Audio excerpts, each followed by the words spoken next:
It was a little more than a year ago that we began the public process of selecting some of our state's greatest citizens to be honored in the Hall of Famous Missourians. As I mentioned, it was an eye-opening process for me as I saw thousands of people, thousands of Missourians, literally passionately advocating for many different types of men and women that they believed were worthy of induction. What I took away from the process is that our state has had the very good fortune of being home to truly remarkable individuals, men and women who have had a positive, lasting impact on our state, and yes, our nation, and in some cases, the entire world. I was blessed and honored to induct Mel Hancock and Dr. A.T. Still into the Hall earlier this year. Today, we add another very worthy, very famous Missourian to the distinguished list of members in the Hall. When we began the public voting process last year, it didn't take long to realize a pattern was definitely surfacing as one name repeatedly appeared on the emails that we received.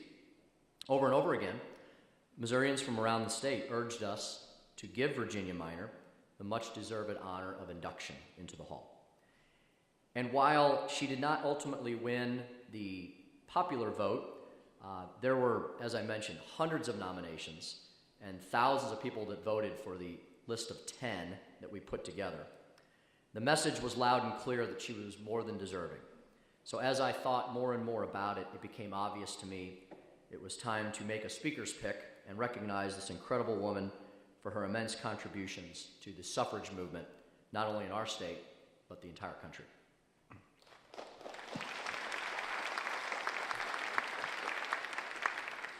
So we're here today to honor Virginia Minor for her perseverance above all, her indomitable will and desire to give women the right to vote and place women on a level playing field with their male counterparts. Her desire to achieve this equality was unwavering.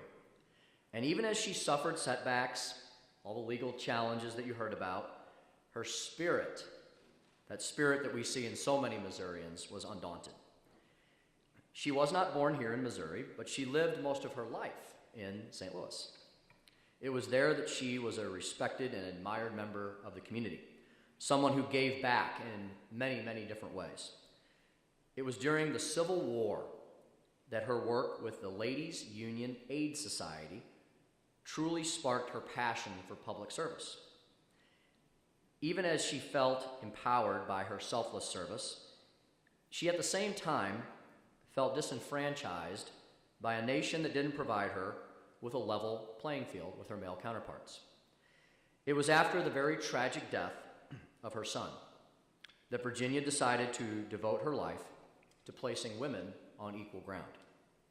From her formation of the Women's Suffrage Association, to her appeals to this state legislature, to her legal challenges to the voting restrictions against women, Virginia Minor was unyielding in her attempts to do all she could to empower and enfranchise women.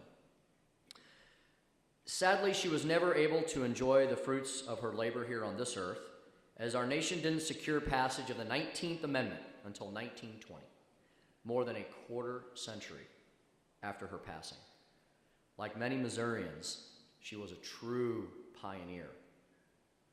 However, despite the fact that Virginia Minor was not able to cast her vote as an equal to men, it in no way diminishes the fact that she truly laid the foundation upon which true equality was ultimately built. Because of her efforts, and so many others, we now live in a society where women not only can vote, but where they also serve as elected officials and as leaders in any field or endeavor they choose to pursue. I know many of my female colleagues in the legislature are here today. These are the women who are the respected leaders of their communities, as well as at the Capitol, where they serve in many prominent leadership positions.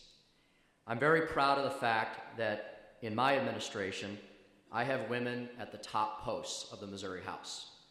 Our Rules Chairman, which is the third most powerful position in the Missouri House is held by Representative Jeannie Riddle from across the river here in Callaway County. The leader of our very powerful Committee of Economic Development, which works on workforce issues and job creation opportunities for the entire state of Missouri, is chaired by Representative Ann Zaire from St. Charles. We have women who are at the head as chair or vice chair of many of our committees and who have important leadership roles. I see Representative Sandy Crawford here, who sits at the leadership table every day. She is our majority whip. She's responsible for herding all the cats for me. Representative Sue Antlichter is here, chair of our very important elections committee. I'm sure I'm missing some others. So you know what? All of our current elected women representatives, if you could just please stand so everyone can see that you're here. All of our ladies.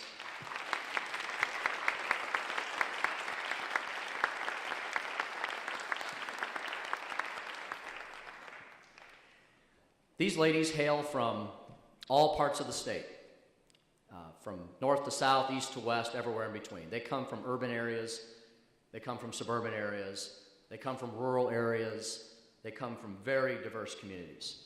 Missourians have been very open in electing incredible women leaders to this body, and more women enter these halls every year, and I'm very proud that that is a fact. You know, as we honor all of these as we honor Virginia Minor and all of the women leaders, I have absolutely thought about how important women leaders are in my life. As a husband and as a father of two little girls, I can tell you that women are a very important part of my life. My wife is a leader in our community. She works in higher education, and she has a master's degree in a psychology discipline, and I'm apparently one of her favorite patients, so as I get guided through life and counseled in many different ways. It is a pleasure to have two daughters who are so energetic and bright and intelligent and spirited and caring and loving. And I can tell you, I would not be the person I am, the leader I am. I don't think I'd be Speaker of the House, but for so many of the important women in my life, from Mom all the way down to Suzanne to Katie and Abby. So I want to thank all the ladies who've been so important.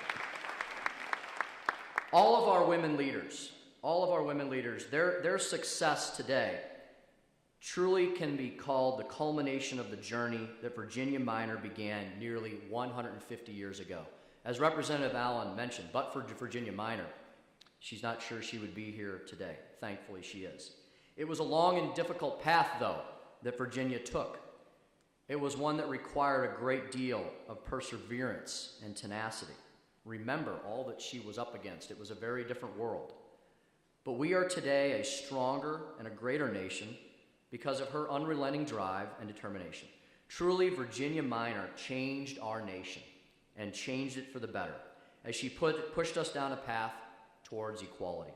And for that reason, we're here today to honor her for the example she set, not just for women, but for everyone, as she taught us a lesson about fighting for what you believe in, even in the face of overwhelming odds, and never losing hope or faith in a cause that you believe is just.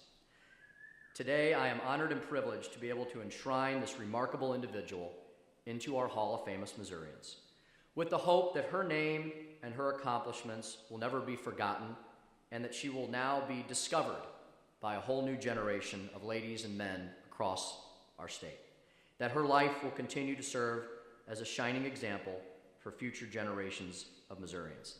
Thank you, God bless you all, and it's a privilege and an honor to have you all here today in the Missouri House.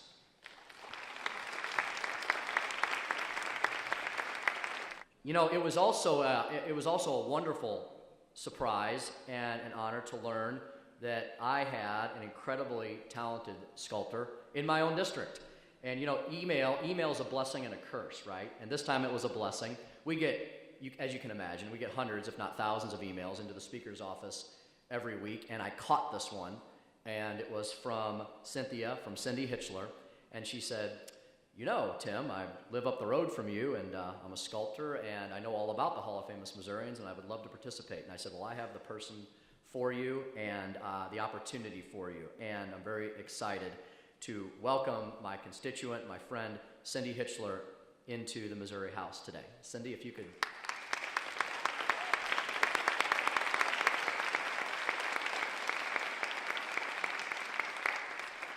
And now Cindy and I will come around to the bust, and we never know how the draping is going to come up, but we'll get it done. And we'll unveil the bust, and then we are going to take it into the House Lounge, which is directly behind this chamber. If you've never seen that, make sure you come in there. It's another beautiful room in this beautiful place. And Virginia Minor will be available in there all day for photographs. We'll have a brief press conference.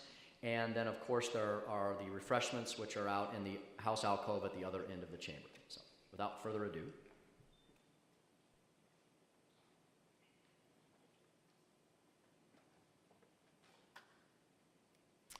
Ladies and gentlemen, would you please stand?